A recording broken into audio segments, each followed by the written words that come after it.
I can take it. I can't hear the echo any longer. Let's go.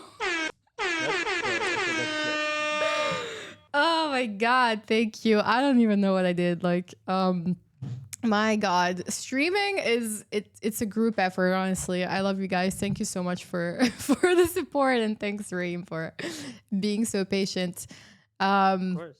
what's that? I need to get that book. Like, I need to here officially fixed. Let's go.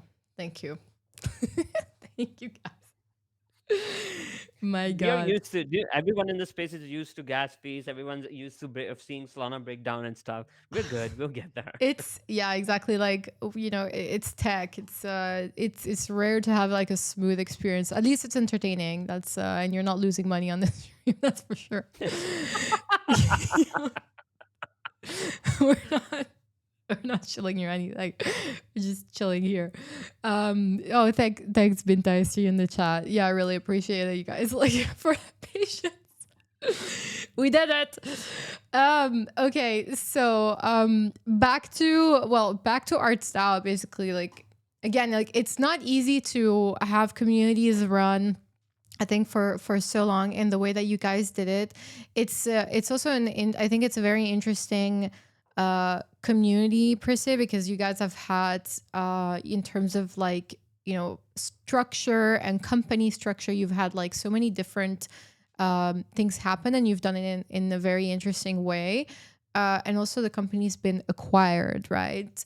And I think this is an interesting, like, example of what could happen to communities that are successful, and people that are running communities. There's definitely that element of, like, you can actually, when you're starting up a community, you can treat it as a business. You can, like, structure it in a way that it can bring you revenue, that like, you can definitely organize things around it. It can be, a business. It can generate, if you can generate also, like, benefits for the users and the people, the users, the community members.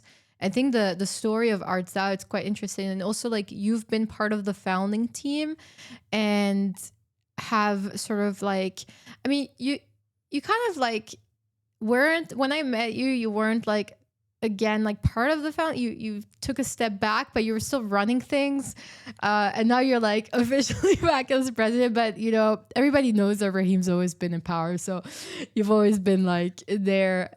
When people, obviously, like, the team's amazing, but you've always been, like, such a strong figure within, and have never left, and now are, like, president of the Arts DAO 2.0, if we can call it like that. I think it's interesting also for people that are part of communities, or are thinking of opening one, or are running one, like, to kind of go over, like, what's been the journey of Arts DAO. Like, how did you guys do it? Yeah, so we actually like kicked it off in like a very funny way, because back in 2021 August, me and one of my other co-founders, we actually met accidentally because we were bidding on the same art piece on Foundation.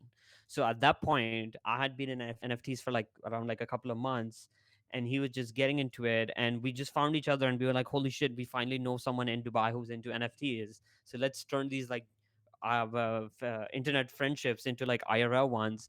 And we kind of met, and I think it just came down to like something very simple, because we ended up having a meetup a couple of weeks later, and then every month in 2021 we had like a meetup, and we would keep scaling. We went from like 10 people to 30 people. In 2021 December, we had an event for like about 150 people. You have to realize this is before NFT NYC existed, before A Fest existed. Like all of these events, like NFT events, were just like not a thing. So essentially, what people were looking for was a place of belonging. The thing is, our space is so ridiculous. Like, you can't be sitting with your friends and been telling them, "Oh, I bought this like penguin or this cat or this like bird for like $50, and it's like like $5,000." Like, you just couldn't have that conversation with people. Like, I don't think people realize of how accepting and open like Twitter and like groups started happening, and IRL meetups kicked off. But back then, I remember speaking to a gentleman in our community who was like a massive CryptoPunk holder, and I asked him, "Why do you come to these meetups?" And he was like, "That's because I have no one to talk to about all of this, and my wife thinks I'm crazy." So I think it just like, and as like I would love to have like a glamorizing answer to this, but I think at the end of the day, everyone's looking for that sense of belonging. Our space is so ridiculous. I say this, like, I have some of my closest friends. I sit with them, and there are times when I want to share that, like, oh, we got like the Pengu airdrop, or like, abstract airdrop is coming, or like, this and that. But there's a part of me that struggles to mention it to them because I'm gonna come off like a very horrible person who's just pretending like this money is like coming from nowhere, when I know one of my closest friends who actually introduced me to NFTs, he's running an amazing fintech business, but he's struggling. Like, he's sacrificed so much of his life. He's like taking salary cuts to provide for his like employees, this and that. I don't want to sit next to him and being like, oh, we got like an airdrop for like doing some BS stuff on the internet. So I just feel like it just comes down to sense of belonging, and like realizing the community building is a long, tedious work. It's almost like if you know Simon Sinek. So Simon Sinek has this video where he talks about, when you ask when was the day you fell in love with like the person, and it's not like you would be like, oh, the day this person took me out for a dinner, or the day this person did this for me, that was the day I decided, oh, I love him. It was the small things about, like, asking them how their day was, being there for them when they had like bad times, showing up for them, and things like that. And I think all those tiny things build community. I've had people reach out to me at like 2 a.m. in the night with like a panic attack that, oh my god, my wallet may be hacked and stuff, can you help me out, My God, and there's everything. like And so many sometimes, of yeah, those. so sometimes you So get up, you rough. do that, and you realize, what, someday this could be me and stuff. So you kind of have to like do a lot of these small things that eventually turn into like a beautiful, fruitful community. You mentioned like falling in love when you and an abstract, by the way. Oh wait, where's the other penguin? Oh my god. By the way, this is the first time we're streaming on Abstract. By the way, I've connected my account. I don't know if there's anyone from Abstract. I see Eric with the Abstract emojis. Can you guys, is there anyone watching your stream there? I don't know, but I have a Pengu. And I just got these today, and they're like the cutest thing. Look, I even have like an Abstract penguin. You guys see this? Oh my god, they're like so cute. Like they have the cutest merch. I'm definitely in love with pudgy penguins. Like I love my little penguins. I know Rahim has quite a few birds too. But tell me about Abstract, because I know that a couple of days ago I received a DM from you and you were just like ultra bullish, telling me I've been sleeping a bit on abstract meme coins, to be honest, focusing on other ecos, but I'm well aware that I'm missing out on big opportunities. So I'm very curious. Like, can you please? What am I missing on? What should I Yeah. do? No, And I see people saying no, it's really cute. Yeah. Oh my god, look at these. Oh my god, they're so uh, cute. I love it. No, I think I'm just like a firm believer. I talk about this often, that like look into places where the consensus doesn't exist. I mean, I don't know. Uh, Like anyone that looks at these, like obviously, someone says can't find your stream on abstract. Maybe it's like I don't know. I so many platform guys. I will fix it maybe next time. I did import the stream key in, and I'll see. Well, maybe it doesn't work. I don't know. Anyways, we're here and we're talking about abstract and penguins on the timeline. Tell me, Rahim. Hi, Timo, GM. Yeah, well, I just think, like, a lot of times looking into places where like majority of the space is not looking is always the best play to do this. And you see this so often. That's what Hyperliquid was like, when no one was watching Hyperliquid, that's when it pumped. I remember early July, I made a tweet and I was like, everyone seems bullish on Hyperliquid. I feel like in the short term, that's concerning to me. And I sold 30% of my bag, and like hype had like been like very stagnant since then. It's kind of like, I think it pumped like in the last 2 days, but it had been like pretty stable. It's the same thing with Abstract. So for the longest time, and I would still argue it's getting there, Abstract had like a liquidity issue. So it was like populated by a lot of the Gen Z people, but like truth be told, a lot of the actual money that moves in the space comes from the 2017 cycle, the 2014, the 2013 cycle, or even like some of the 2021 cycle. A lot of Abstract in the last couple of weeks has started attracting a lot of the 2021 cyclers. So you're seeing liquidity move. You saw a lot of the money move into their meme coins. There's a lot of conversation about I saw people asking Saigar if there are going to be DeFi protocols or platforms. So I just think like, like seeing some of the interviews of like Luca, who was mentioning that, oh, yes, right now I'm looking to basically have the TG, launch abstract by the end of year in Q4, but I'm also going to wait for certain numbers for more people to come in and stuff. So yeah, just looking at how well he's done the Pudgy Penguin ecosystem, the Pengu token, I feel like he understands distribution really well. So I feel like they haven't even begun the sprint for actually pushing abstract. And I think, yeah, I think a lot of the DeFi money still hasn't moved there. It's crazy because people don't realize you actually get higher XP holding Pengu token on abstract rather than holding it in like Solana. So like a lot of people are still kind of like learning that, oh, I can actually essentially farm this protocol. So yeah, I I didn't think know that. it's gonna I'm improve really after well. this stream, I'm sending my Pengu on my abstract wallet, and I'm gonna put it there. I didn't know. What See, else? yeah, there's a lot. Have you tried any of the games on abstract? Are they I fun? have. There are some like really cool games. The Gigaverse is definitely.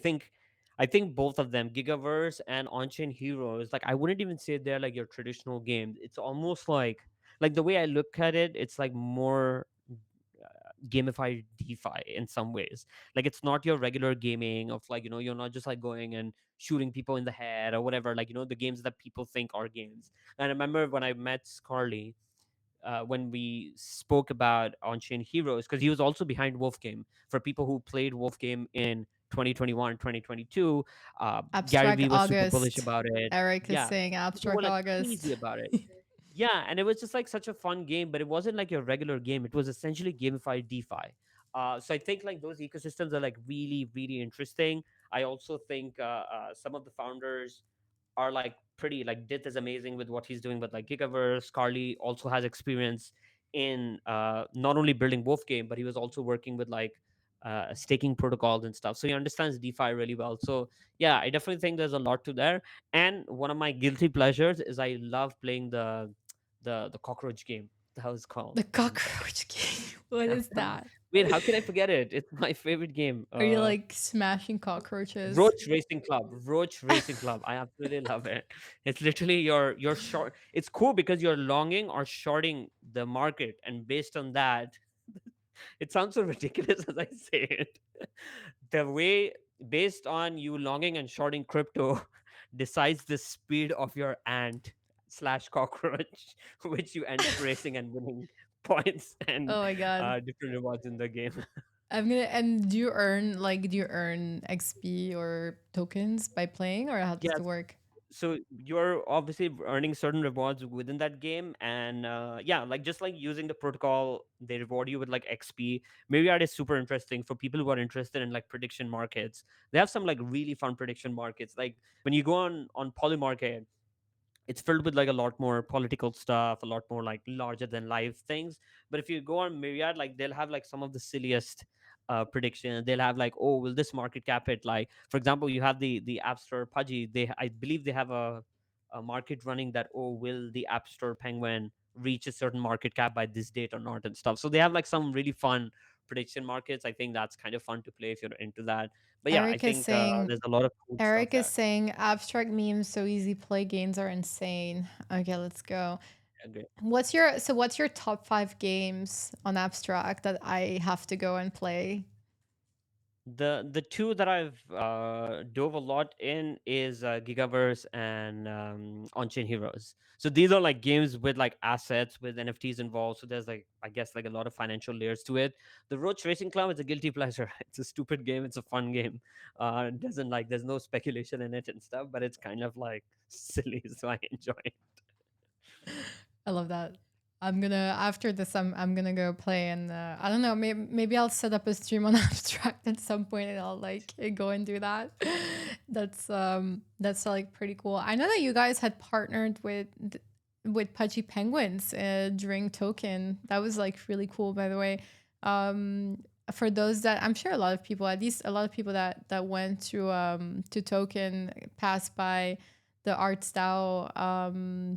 What was it called? Like it was like Guest culture house. house. Yeah, the house, and there was like a couple of days of events and Pudgy, and this is where I got this little one. I'm trying to make as many penguins fit on my mic before they fall.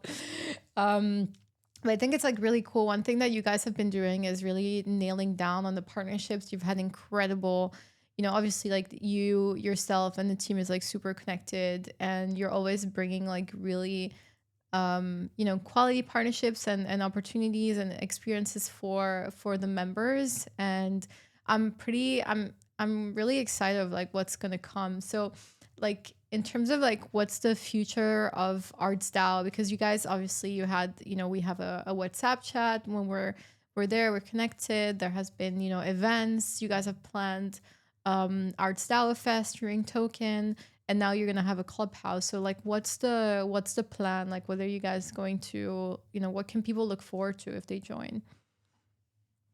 So let's take this in like two different directions, right? Let's talk about on the event side. And I think you're a good example of it as well. You've been to like a lot of these events, whether it's like Pudgy Penguins, whether it's like, any of the ecosystem, whether it's like Bored Apes, whether it's Azuki. What essentially ends up happening is we all go to these events in different parts of the world, we have like a great time, and then we leave, and that project essentially loses distribution in that city or in that country. Right now Pudgy Penguins does not have regular distribution in Dubai or in like other, like a lot of countries. Is that The for like, thing that do we you mean want to, for the plushies or? just in general, like I feel like a lot of the space still, a lot of like some of these companies still reside in the US, but there's still not regular distribution. There's not like a lot of places where you can constantly buy Pudgy toys or Pudgy, like, for example, Pudgy Penguins had the Dubai chocolate at the guest house. Like that's something that you wouldn't just like get anywhere. You wouldn't have like their merch being sold anywhere. You wouldn't see the IP over and over again. So what we want to essentially fix is that, okay, instead of all of these projects doing like a one-off thing where they come to Dubai during Token or NFT Paris or Art Basel Miami, they do something for 2 days and kind of vanish for the next year. We want to fix that model, that when we are going to have a clubhouse, there's so, because we used to do like a lot of social campaigns, a lot of fun campaigns in Web 2. I used to work with a lot of restaurants, fashion companies, tourism companies. There's so much I want to do at the clubhouse in terms of like F&B with like, let's say, Pudgy Penguins or like Bored Apes or Azuki or like the physical space. Now imagine seeing like a physical penguin at this place for like 6 months straight. Now, for the next 6 months, every time someone comes at the I mean, clubhouse, yes, they take please. like a picture with that. And I just think like there's so much more we can do on like a long-term distribution cycle rather than like a one-off thing. So I think that's something I'm like definitely focused on doing a lot, and we are already in talks with like a lot of people to bring that to Dubai. Of course, the entire crypto space is moving to Dubai, so bringing that Facts. adoption on like a longer term basis, where we are like, I think there needs to be a lot cross. The narrative of the cycle has been not consumerism. It's not, the normies are not coming and buying our Pudgy Penguins or like crypto punks. They're not coming and spending 200K on a crypto punk. The people who are buying these are institutional people or DeFi people, which is, I'm so much bullish about NFTs now than I was maybe 6 months ago, because I've been saying this for a long time. This ideas of normies coming isn't something that I jive with. It's for the same reason a lot of gaming projects have struggled so much, because they rely on normies coming in this space. The narrative of this cycle is DeFi and all the same narratives we had in 27. So it's DeFi, institution money. And I love these projects are being like, okay, you know what? How can we bring the DeFi people interested in it? Luca has done a fantastic job getting a lot of institutions, whether it's Vanek, whether it's Bitwise, into this ecosystem. And that's what we want to do with Dubai as well. The NFT community is still a very small aspect of like the broader Web3 community. So if we are able to have Web3 distribution, NFT distribution at the clubhouse, where we are doing events with, so Binance Blockchain Week is a massive event that happens in Dubai, happening end of November. What if all these people got exposed to, I don't know, like Pudgy Penguins or something? What if all the people who are coming for Solana Breakpoint, all the tech founders, they got exposed to this? So we're kind of like looking into ways that we can elongate these partnerships with communities, so we can bring more distribution to them, and yeah, like kind of make it like way more normalized to see all these IPs around us rather than once a year when we go to these events. I mean, I'm very excited for that. Do you think we're ever gonna see Bored Apes back to 2022 prices? So I'm just gonna give like a very hot take compared to what you hear in this space. My biggest North Star for NFTs has been the Pokemon world. Like, if you look at the Pokemon world and if you see the cult that exists in that world, it's not even close to the NFT space. And I remember a couple of months ago, I was scrolling on YouTube and I came across a video comment that says, "I can't believe people spend so much on cardboard." And he was saying this about like a Charizard. And I was like, wait a second, people say that about JPEGs. And I just think people sometimes really underestimate the passion and value people have for their NFTs. And I think a lot of people really underestimate the Bored Ape culture. All the way, like I really hope from the bottom of my heart, whether you are a Bored Ape holder or not, that you get the privilege to attend a fest once in your life. Like, I can't tell you, like, I would skip all events if I had to, just for a fest. The sense of belonging that you feel at a fest. Just to give you an idea, this year's a fest is in Vegas. There's this thing called the Ape Hotel. What is the Ape Hotel? There's someone from the community organized, basically being like, hey, why don't we all stay at the same hotel? And there are 80 people staying at the same hotel. What other conference have you ever been to where a entire community has decided to like stay at the same hotel, stay at the same location? We have like a bunch of things planned. So in Board Apes, there is this fun rivalry that exists between orange backgrounds and aquamarine backgrounds. It's the funniest rivalry because it's like, like, who cares about backgrounds? Like, all of our NFTs have like those backgrounds, right? So my body, for example, has the purple background, but like the they shit on like the aquamarine shits on orange. And it's so funny, you go to these events, they give out stickers. They are plain orange stickers. They are like, tell everyone you're part of the orange community. And now this year we are doing a paintball match, which is between Bored Apes and Mutant Apes. Then it's between different stickers. And I just think people really underestimate the culture of it. On the other side, which is obviously the metaverse that Bored Apes are building, you should see it even if you don't want to play it. You remember, the red light green light thing in Squid Games? There are community people launching that in other side. Right. Imagine What's convincing 60 people. and Sorry. what's happening with other deeds? So they're building on the other deeds right now. So the broader ecosystem hasn't released yet, but now there's like a lot of like, so there's this game right now out called the Bathroom Blitz, which is made by the community. Super fun game. You can go around like shooting people in a bathroom, the most ridiculous thing ever. But like the other day, one of my favorite things was that we were all playing red light green light. And imagine you get 60 ape holders and kodas and a bunch of other people. We were all standing in a straight line in the metaverse, and the moment the person would flip, we would all run and we would all stop. And I just thought it was like so silly that we've convinced 60 people from around the world to pretend like this is all real. There are no stakes involved, there's no proper game around it and stuff. So yeah, I really think like people underestimate the culture of it. The way people give out their stickers and pins for Bored Apes and stuff is something that I've been in a lot of communities from the beginning since 2021. I've been in Apes since the beginning. I minted a stack of pudgies. Unfortunately, did not hold most of them. But yeah, people really underestimate the It ape was culture. it was hard to predict. Max is saying Well, there was a massive sweep in other deeds by someone. He doesn't remember who. He bought like 10% of the supply. Who was that? so Adam Weaston, he is a big collector. So since he's been in the NFT space, he's known to have never sold an NFT.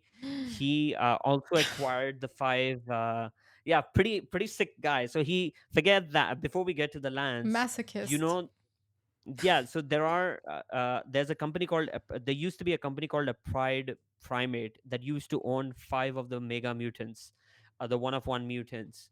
Adam Wiseman ended up buying the entire stack from them. So not only does he own the five rarest like mutants, he ended up buying 5,000 other deeds from What? Yuga Labs itself. Why? Because he's really bullish on like the concept of us building like a Roblox version of like Web3, where people have like their own sandbox to build things. Like if you play the bathroom game, it's kind of pretty wild to think that this was built by a community member. And just seeing like, they also have right now, they have this thing called Bubbles, which is basically Twitter Spaces, but it just feels, you go in the other side and you click a bubble and you all float into a bubble. And then you look around and you'll see like 40 apes and like kodas and mutants, and we are all in like a Twitter space but in the other side. And it's just like a fun experience, like, you're looking at each other. And no, he's just like super bullish on it. He really believes in the founders, he believes in the team. And yeah, I'm a big believer on, when people were fading pudgy penguins, I remember buying a lot of pudgy penguins. I love a good underdog story. It's the same thing happened with Solana. I remember it's the same thing with happened like a lot of ecosystems. And I think this is the same thing that will happen with apes and stuff, that I feel like a lot of it's become cool to always like shit on them. And I think people always love a good comeback story. I was actually yesterday looking into buying another one, but I was like, nope, I should be looking into some more DeFi and alts, because I think that's the bigger narrative. What about abstract meme coins? Much more liquid at the end of the day, if you think about it. Yeah. Um, what about like, obviously like you're my first guest of the week, and I'm having Franklin on Wednesday. That's also gonna be, so it's like two apes that are coming here. I feel like, looking at the end of the day, even if NFTs have kind of like fallen off and so on, like if you Google, you know, NFTs, like the Bored Ape is definitely the one that is gonna come up, or at least what normies know.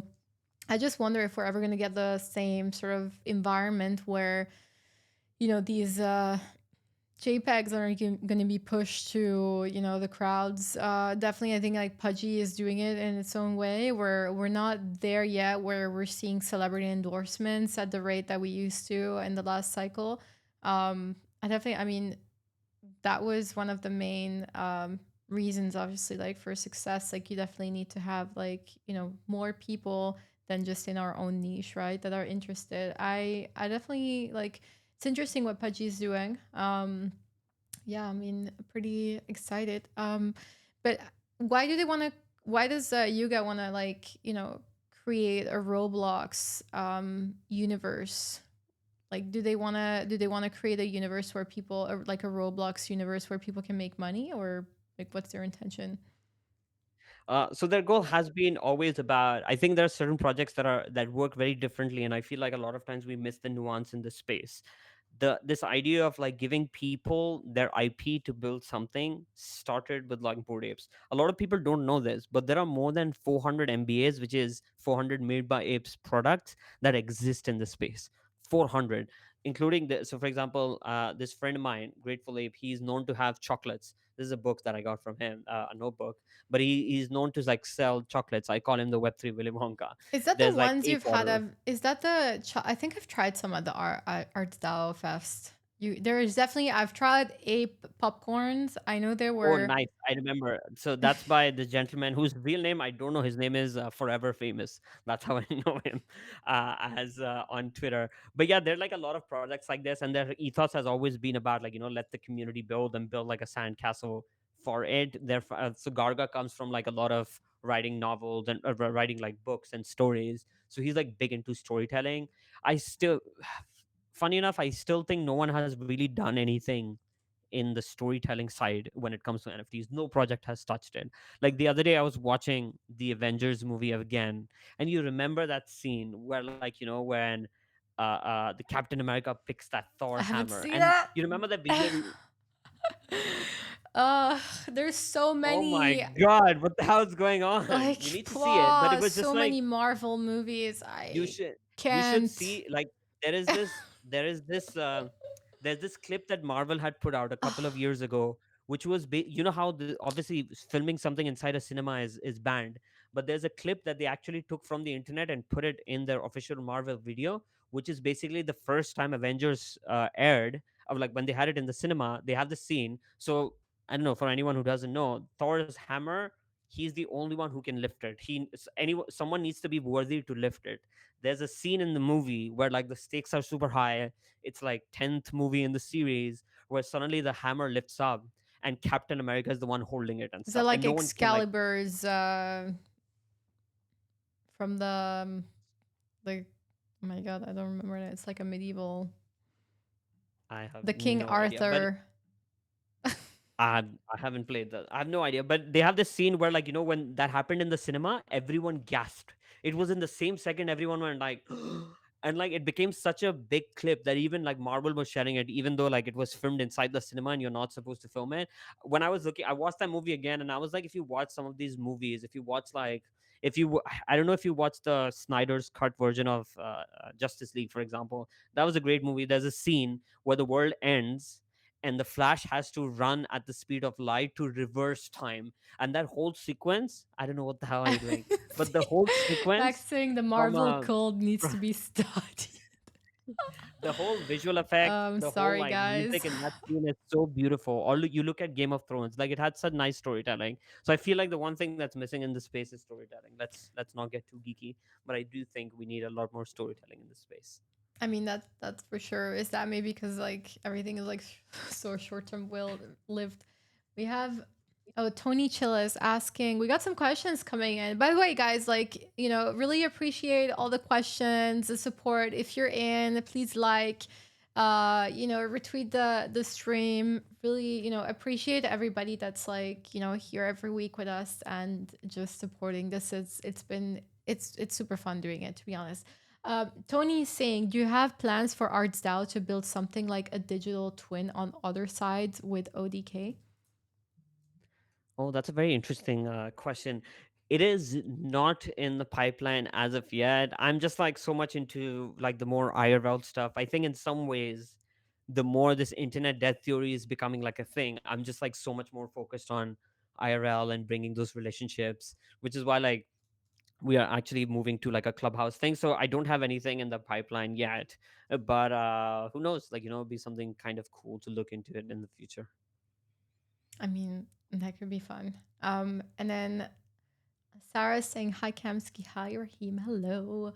Max is saying, let's see what Azuki does with anime.com. I mean, we definitely like seeing, these IP develop and grow. And maybe, I don't know if outgrow Web3 is the word, but definitely, build and come full circle, right? And bridge the gap. Do I do?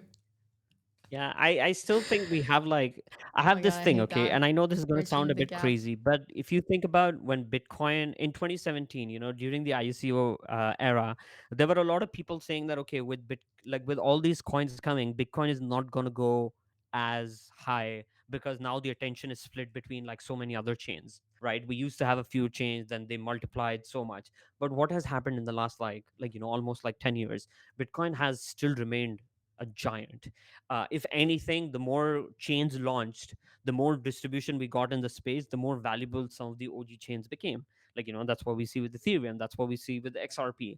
This is where, like, I don't want to go and say that, okay, we're going to hit the euphoria for like Azuki or like Pudgies or Apes or anything like we did in 2021.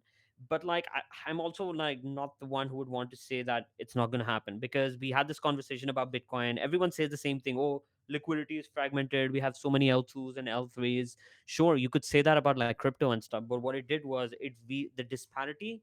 If you think right now, a couple of months ago there were a lot of NFTs in the 5 to 6 ETH range. There were a bunch of NFTs in the 10 to 12 ETH range, and then obviously there were punks. Right now you have punk sitting at 53, 53, 54.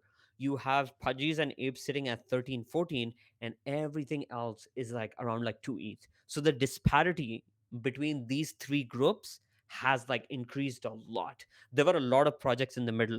There was a point where Azukis were trading at like 12 ETH, and like our Clonexes were trading at like 5 ETH or whatever. Now, and like Clone Chimpers were X. like point 0.6, Rip. point 0.6.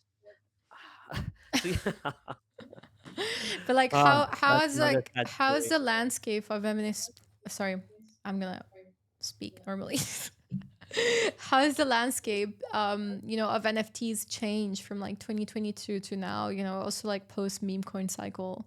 Because there's been like a lot that's been, happening, and also new, you know, kind of not asset class meme coin were there before, but we've definitely have seen a meme coin cycle. Like how has it changed? Hmm.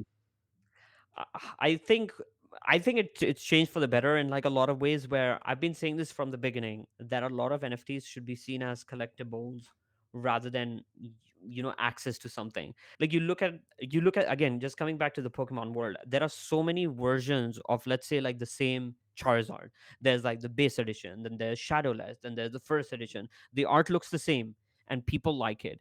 Every few months they come up with new packs, new editions. What it does, it So actually many. brings value to a lot of the original ones. If anything, everyone wants like the first edition cards and stuff. So I think what has happened now, if there is someone buying a Bored Ape today, or an Azuki today, or a Chimpers today, they're not buying it because they have an airdrop. They're not buying it because there's some like big thing that they're building. They're buying it for collectible reasons. It's the same reason people buy comic books. It's the same reason people buy like like Pokemon cards. And I like this. So I would rather want the slow interest in NFTs where the right holders come. Like I've never listed my ape, and I don't plan on ever listing my ape and stuff. Like I love that. Like there are punk holders, like that there are pudgy holders, there are all these holders. Once you get a couple of thousand of these in each community, it changes. Like if you have a lot of people who refuse to sell it. I'm not kidding you. I met this gentleman at AFS last year. He's like, yeah, I might as well just throw my ledger because I'm never going to sell it. So what's the point in having my seed phrase and stuff? He's obviously kidding, but I was like, this is the ridiculous passion you need to see. There is this video, if you remember, when The Post Malone hodlers. when Post Malone bought the card, I believe it was Magic the Gathering. Am I even saying this right? I don't know. I think it was the Lord of the Rings card, and he bought this card for 3 million, and he was the happiest kid in the world. He was jumping around. He was so happy. He paid $3 million for a physical card. That's the level of passion you need to see, and I feel like the more collectors we get like that, the more we are good as an industry. So I think it has changed where like expectations have gone down, and expectations gone down is a good thing because now Ah, maybe yeah, Pudgies is a tricky situation. it was Yeah, Magic the Pudgies is a tricky Gathering. situation. Magic the Gathering. Yeah, so Pudgies is a tricky situation because they have abstract, so they have speculation around. But if you look at all the other projects, like if they have volume, it's coming from people's interest to collecting them rather than for some access or some airdrop, which is kind of cool. I mean, what do you think of NFTs that are launching tokens? I think it's cool. I actually think one of the things that never picked up properly in the last cycle, and I'm pretty sure it's going to pick up in some way or the other, is fractionalization of NFTs. It's going to happen. Like, it just seems like no reason. Like, punks are trading at like 200K. They are quite outside the range of like everyday people. So feel like we never really figured out how to do this fractionalization in like a nice way. I remember actually speaking to Quit, who is the brain behind like Yuga Labs, where I was like, is there a way to kind of fractionalize NFTs not as tokens but as other NFTs? Like imagine, this is a bit out I there mean, idea, so we stay had with me, this with guys. the what is it? The ERC. Oh my god, what were they called? Those like tokens. 1155? Yeah. No. No, not the 1155s. ERC. I can't remember. I remember reading something like that, but I remember asking him. I was like, okay, imagine this is like your JPEG. Okay, so imagine so let's move it this way. So imagine you have a Bored Ape, and I was like, what if we could come up with like a protocol where we can actually split that Bored Ape into 9 pieces, and it says on the image 1 of 9, 2 of 9, 3 of 9, 4 of 5, 5 of 9. The issue with fractionalization was that people couldn't flex that NFT. It Right? lost Like, what's the the the, point? Oh the yeah, thing. ERC 721. I think that was it. Where you basically you had an NFT and it gave you tokens if you sold. Like, you needed an X amount of Yeah, tokens to have the yeah. whole The thing with NFT. tokens is, so a lot of people have done it. The recently the Punks DAO was liquidated. A lot of people have done it with the token thing, but like I had this friend of mine from the Bored Ape community. Her name is Tiger. She put out a tweet months ago when she bought her Bored Ape, and she was like, "There is something to be said that when you sell a meme coin, people celebrate you, but it's only when you buy a JPEG people actually celebrate you. It's like the other way around. In meme coins, no one ever goes like in the same way that oh my god, congratulations of being a Doge coin millionaire or like a Pepe millionaire. It's not the same value as like buying, let's say, like a hoodie punk and stuff. And I really like that angle because I would always be like, hey Cam, congratulations on your new house, congratulations on your new car, but I wouldn't be like, oh, congratulations on buying some treasury bonds. Like I'd never say that to you. I mean, And I I don't just know think if like, I no. if I bought some like meme coin and went to, I don't know, I printed like 7 figs with it. I'm sure people would like congratulate.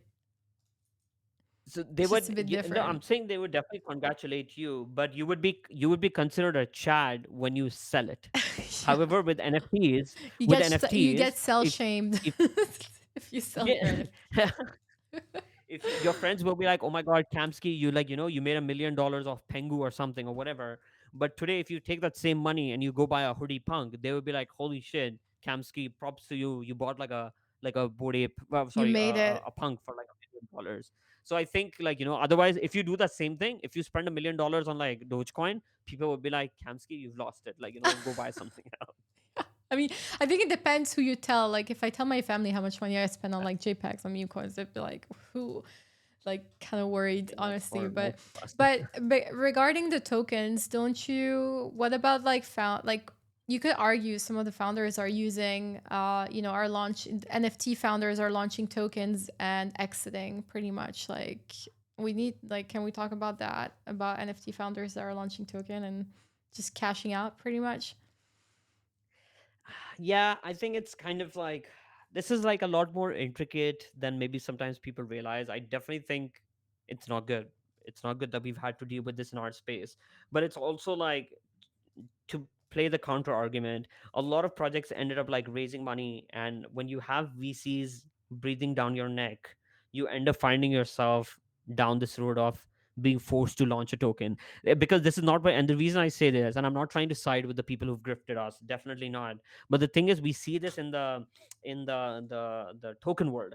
Like Can if you you name look like at some all projects that have had this situation that we know? like for example, like I think again, I don't want to go on record saying all of this about like other projects, but like I don't know, to me the doodles token necessarily didn't make really sense. Like I don't think they built out the distribution for it, but I wouldn't be surprised if they were forced to do it because of the VCs, because this isn't very different to what happens with tokens. So if you remove hyperliquid from your memory, if you remove rect from your memory, if you look at a lot of the products that came out this cycle, what happens is they will be like listed day one on Binance and day one on like I don't know Bybit, and they would have like a chart down. Why do they get listed on day one? Is that's what VCs want. They think like there's going to be like a lot of volume or whatever. But if you look at projects that didn't go down that route, they had full autonomy on how to control their tokenomics. Who did that? Rect did that. They raised through community. Who did that? Hyperliquid that. They raised through community. So the thing is like a lot of times like the Gunzilla gaming token that got hammered, it was like straight down because like Binance Alpha like absolutely killed it. Binance Alpha, when you try to list your token on Binance, they ask you to give them tokens for Binance Alpha, which is basically for BNB stakers, and they dump the shit out of your token and stuff. So I think there's a level of that as well, that like a lot of people ended up raising so much money in peak euphoria. But at the same time, yeah, like there are some projects, some people, they just like didn't do right by the space, and it kind of sucks because they took us, we would move one step forward but we would end up moving two steps back. But it is what it is, what you're gonna do. Sad, but it sucks, it's part of it. I mean, yeah, it's tough, but I don't know. I have like mixed feelings about the end of the year. I'm just generally a permeable overall. Like, what's your outlook for the rest of the year? Do you want to hear about like a very hot take about a particular I NFT love hot project takes. that Tell me. I have a feeling no one's going to agree with me in the short term, but I'm actually going to put my money where my mouth Give is, me your and do it spiciest very take. soon. Is I think Only hot take. Clonex Wait. are Only going hot to takes allowed for Ray. I think Clonex is going to hold value long term. The reason, and it has nothing to do with the founders. The thing is Bro, there is too much lore. There is too much lore. I rewatched the documentary about the Mona Lisa. So for people in the audience who don't know, one of the reasons Mona Lisa is worth priceless are today you is not comparing because everyone. Clodex to Mona Lisa? Wait, let me Ray. finish. Let me make my case, Oh Cams. my The god. reason the reason Mona Lisa became famous was that it got stolen at one point, and people. So there are layers to this lore, right? So people thought it was stolen, like it got stolen, But and then Clonex people got blamed. sunsetted. One second. The Mona Lisa got stolen. Then Picasso was blamed for it, so he was under the crossfire of apparently he's the one who was stealing it. Then this is something I didn't know. I only found out like 2 weeks ago. JP Morgan, the JP Morgan behind the JP Morgan Chase Bank, was also in this like speculation of being part of like this theft. And the guy who was actually stealing it, he didn't actually want to steal the Mona Lisa. He wanted to make fake replicas and sell it to other people, but the only way they would believe that it's the real Mona Lisa if the real Mona Lisa ended up going missing. What I'm alluding to is, if you look at the traditional art world, a lot of the art pieces ended up having value because of the lore. If there is one company that has ridiculous lore, is Clonex, because they had, the founders made nine figures, not seven figures, not eight figures, nine figures. Nike was behind them. And then you obviously have Murakami behind them, which obviously has like a whole different thing with him launching another project like a couple of weeks ago. But I just think there is so much lore that I think if we start trading them on decentralized platforms where there is no creator royalty, I think this can be a massive movement where they're like, oh, this is a massive slap in the face of Nike or Artifact, that like they abandoned this project and they walked away, when years later they're still valued at, I don't know, whatever amount and stuff. So I know I sound crazy, I might be wrong and stuff, but I'm going to take this stupid bet, because the thing is, people really underestimate how crazy collectible holders really are. And we've seen this in the art world. A lot of art ended up being valuable because of the lore around it. And I think no one has as big lore of Nike coming and shutting down one of the most, not, they were also a ridiculously profitable company. They were the most profitable NFT project. Like imagine, when you're selling sneakers, when Nike sells sneakers today, let's look at it from a web 2 point of view. They have to make a lot of inventory and ship it to different parts of the world in different sizes. With Clonex, the shoes they were selling, I have those shoes in my closet, which sucks that I have them Yeah, because they're but the taking so much space shoes, and I don't want like them. the shoes, they never made it to like. I mean, I have a lot of diehard sneaker collections, and when I showed the Clonex shoes, nobody knew what they were. They thought they were kind of just some. They kind of faded them, you know. I don't think Nike really managed to But they get. made a lot of money on them. They made a lot of money Yeah, I because they mean, were they all sold pre-ordered. to Colonex holders that were like Yeah, accumulating they sneakers and selling to each other. I had a, they were I selling to was, each other, so they made it in royalties. They sold it for like 1,000. Like I remember, I think I bought some pairs for $800 a pair, and this was all pre-ordered. They didn't have to build into inventory. They had to only make the shoes. The amount of, because ordered yeah, shoes like a year ago, exactly. so they only produced shoes as much they needed to supply. So from a Web 2 point of view, they probably made a bank. So, anyways, I'm telling you, 5 years later, somebody clip this, hit me up in 2030, and let's see if this goes somewhere. I mean, I still see some people rocking the Clonex PFP, not gonna lie, like they're still there. I mean, remember when we were at NFT Paris and we had that conversation about like, True. and things unfolded, like, Yeah. you know. But how does it work with Nike? I mean, they own the IP, right? Like, I mean, they shut it down. The thing is, when, yeah, like the thing is, Clone like, Max what is does that saying like really Clonex mean? just getting started. I'm telling you. I mean, like, they're still trading at like point 0.3 ETH. That's still like 1,200, 13, what, $1,300? Yeah, I That's mean, a lot of money. someone was swiping. What was that thing that was? I didn't really like dig into it. I saw there was like an account that was like swiping Clonex. Yeah. Do you know how much they bought it for? $350,000 worth of Clonexes 2 days ago. Who's that? Who's behind Dude, this? I have no idea. I have no idea. I'm telling you, there will always be these stupid, ridiculous people in the world, and all you need is a bunch of stupid, ridiculous people. This is what the art world is. Like, people think there are cabals in like the NFT space. Dude, if you saw the cabals that exist in the art world, how like five people will end up increasing the price of an art collection, it's nuts. So you're saying people are gonna market make Clonex? Dude, I'm just saying, Are don't you buying? Are you don't accumulating Clonex? Do we need to buy Clonex? I mean, No, I got I wouldn't recommend anyone to PTSD. do that, and I'm stupid when it comes to things like this. But I'm gonna buy No, one just for but the heck no of it. financial advice on this No financial stream. Do advice. not listen to us. You can buy Like like plushies; does they'll make you happy, but don't, no like does financial advice. Magic the Gathering still do a thing? Are they still like a thing today? I don't know, but the Yeah, cards yeah, are worth a lot. yeah. Magic the Gathering still big. What about Nakamigos? Is that? Oh, that dude, yeah, shit. I wanted to make this tweet. I'm gonna make it tomorrow. The people, the Nigerian prince scams that happen on email, Yeah, that people are known send to. me I money. think the I think the Venn diagram of people falling for Nakamigo, the CryptoPunks founders are behind Nakamigos, is the same Venn diagram for people who fall for these Nigerian print scams all the time. The amount of times we've seen this narrative that Larva Labs is behind like Nakamigos, it's crazy. I feel like this is the third time it had happened, and the space never learns. They'll pump that NFT to a crazy price, so it's hilarious to me. I mean, people. I don't understand why people is like he's been like really pushing Nakamigos. He made a public He's apology, pretty much. like the biggest. Did you saw the video? Did you see the video? Yeah, I did. It's like satire. Like it's just that he's like the biggest. He's been doing satire all his life. That's all he does. I don't think anyone should ever take him seriously. I mean, it's quite like insane that pump. My God, I lost so much money on those like Fukud runs on Bitcoin. Wow, disgusting. Hate those.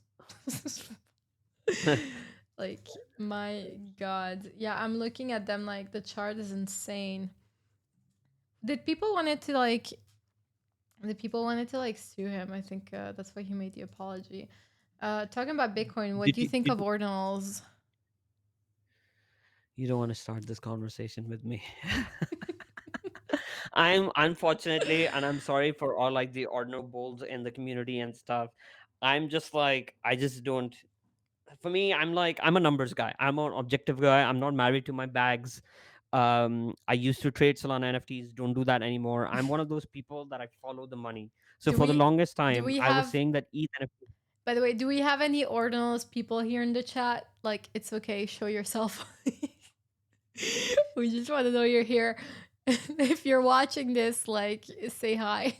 Don't come after me. The Don't come yeah, after like me. this is The, he's about the thing I is, feel there like is the no. FUD is gonna come. Okay, Rahim, mic is yours. Yeah, I just think like for me, I've been saying this for a while. Let's forget ETH's price action in the last 2 months. Let's forget that. For the longest time, ETH NFTs were essentially an ETH beta play because everyone loved ETH as an ecosystem. They liked NFTs, but they didn't like the price action for Ethereum. So it made sense to be like, you know what, I'm bullish on ETH. I used to say this, I'm bullish on ETH. I'm not bullish on the ETH price action. So I'm taking beta plays rather than holding ETH. So I would hold a lot of Pepe. I was buying a lot of NFTs and stuff. For Bitcoin, I was saying that if the main token is doing really well, which is Bitcoin on its own, why are you trying to play the beta game in that ecosystem? You can see this on Hyperliquid also, by the way. Hyperliquid as an ecosystem is doing great, but everything, whether it's Liquid launch, whether it's all the memes that get launched there, all the other stuff, none of it catches that bit. So I'm a firm believer that follow the data. Unless the day I see the data where actually holding ordinals is a better beta play than holding Bitcoin, I'll be the first person to like sell his Bitcoin and buy or I mean use his Bitcoin to buy ordinals. But until I see that data point, nah, I'm not interested in stuff. I'm Bitcoin is like my most conservative bet. I always say this: everyone's goal in this space should be to stack Bitcoin. So there is no reason I want to spend it anymore, at least for now. I mean, honestly, you've done well. I know you've sold pretty well. You've made your play, so definitely there's definitely a lot of people that have are down bad, real bad, really, really, really bad Sure. in our deals right now. Like, I mean, let's say there's a lot of like meta protocols and L2s and whatnot that are going mainnet and are launching their TGE in the coming months. So let's see what's gonna happen. But yeah, Bitcoin is king, so hopefully we keep our sets. Go save that Bitcoin. You can gamble everywhere else. Bitcoin, just like it's going to be the easiest 10x of your life. Just hold on to that BTC. By the way, the total cryptocurrency market has just reached a new all-time high, and it's valued at $4.1 trillion. Like, That's wow, insane. That's insane. wow. Wow, wow.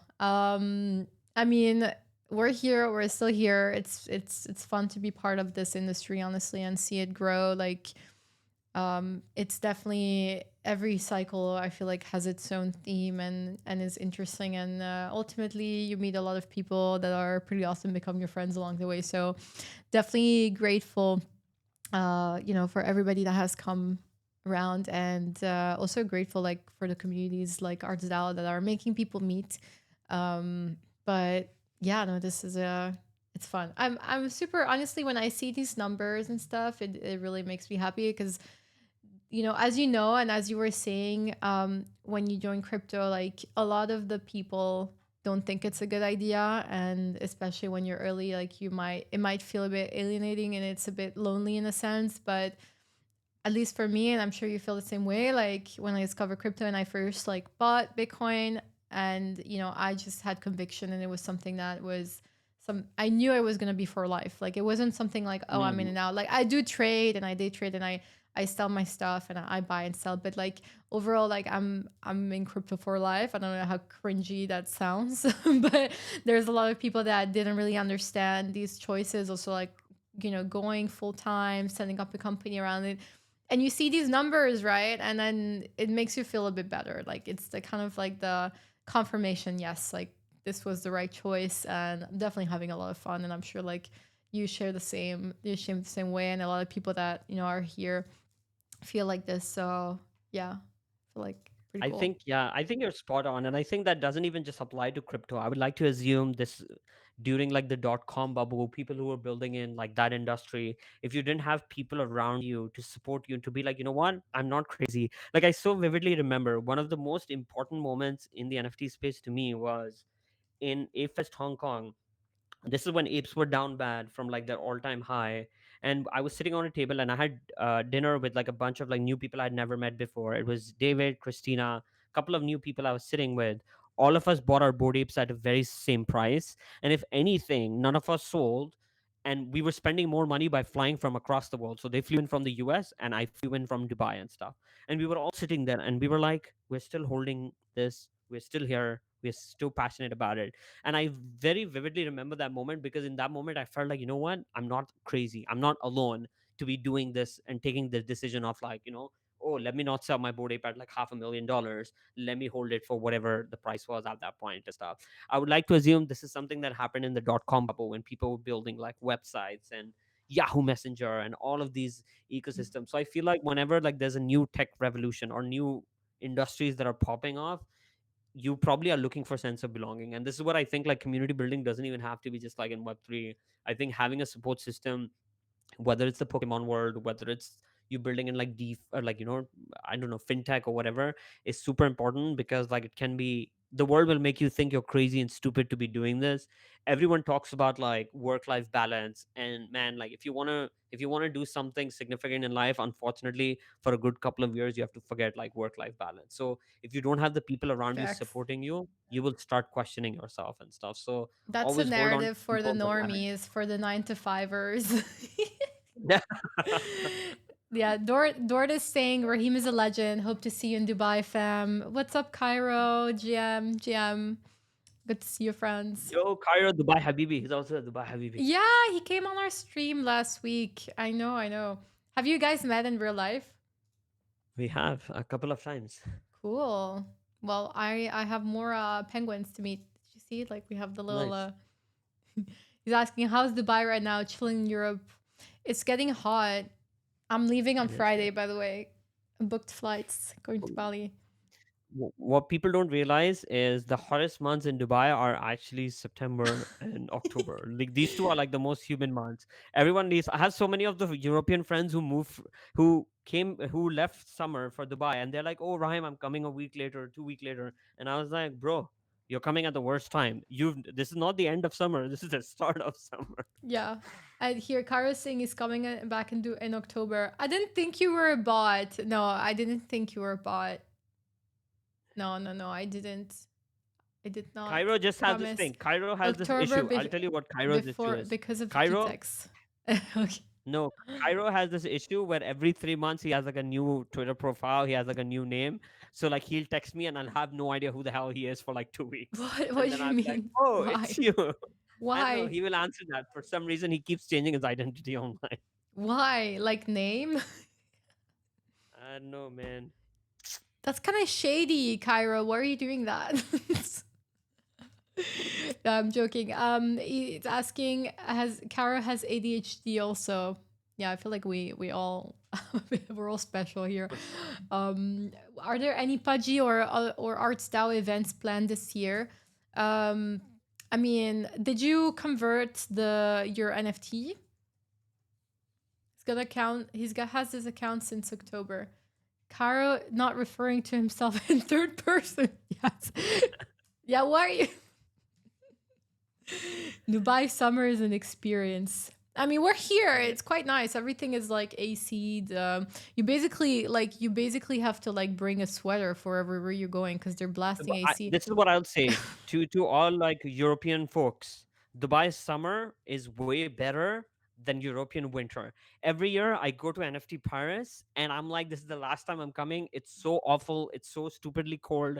There's no way for you to protect from the weather. Whereas in Dubai in summers we can protect you from the weather. There's AC in malls, in shops, in Yeah, buses, in cars. Whereas like you go to the malls in Paris and it'll be freezing cold and it'll be cold inside the mall because there's a wind blowing. facts. Yeah, They're so Dubai handles behind. summer better. So behind. By the way, Carl's saying he got banned from playing copyright music on Spaces. Whoa, I didn't know that. I had no idea. Shit. Um. Oh, and what do you mean convert NFT? Are you Cairo? Are you a Arts DAO member? Do you have do you have a You NFT? gotta you gotta convert Cairo. You gotta convert to the clubhouse, the digital app we are building. He's part That of is Arts something. DAO. Let's talk about that. That is something that we haven't talked to the public outside the Asta community. No one knows. So one of the things that we are building is we are building an art style app. Right now, what happens? You could join punks or apes or any other community. You'll be like, hey guys, I'm Cam. This is what I do in this space. I would love to connect with other developers, gamers, whatever, and no one will respond to you. You have no idea who these PFPs are. You don't know who these people are. What we are doing with the ArtStar app is that it's going to be like you would know who these people are, what do they do, what are their interests, where are they based out of, are they a dev, are they an investor, and then there's going to be like an AI ecosystem that's going to help you connect with each other. Like I just think, when people move to Dubai and you step out of the plane and you're like, oh, Rahim says Dubai is alpha. Dubai has like a big Web3 community. Where is this community? Where do you find it?